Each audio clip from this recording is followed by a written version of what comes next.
दूसरी जानिब सादिकाबाद में 2 रोजा सालाना गोल्फ टूर्नामेंट का आगाज हो गया है, जिसमें मुल्क भर से 100 से ज्यादा गोल्फर अपनी सलाहियतों के जौहर दिखाते हैं।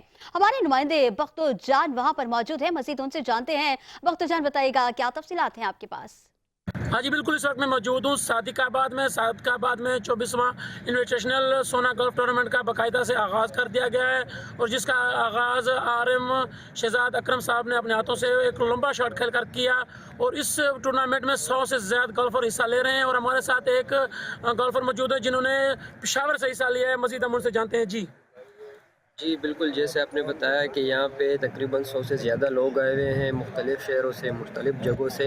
और यहाँ पे खेलने की एक बहुत ही बड़ा एज़ाज़ है, क्योंकि यहाँ पे बहुत ही मतलब आप देख सकते हैं कि अच्छे अच्छे लोग आए हुए हैं, ब्रिगेडियर्स आए हुए हैं, कर्नल्स आए हुए हैं। तो ये बहुत ही बड़ी बात है कि आपको इनविटेशन दिया जाता है और आप यहाँ पे आते हैं, और ये बहुत ही एक इज़्ज़त की बात है हमारा, ख़ासकर गोल्फर्स के लिए, कि उनको इनवाइट किया जाता है इतनी दूर से। और मैं शुक्रिया अदा करना चाहता हूँ यहाँ के आरएम साहब शहजाद अकरम साहब को, कि उन्होंने हमें इनवाइट किया और उन्होंने हमारी बहुत यहाँ पे एक हमारी बहुत रिस्पेक्ट दी। हमें बहुत अच्छा लग रहा है यहाँ पे खेलने के लिए। Thank you so much.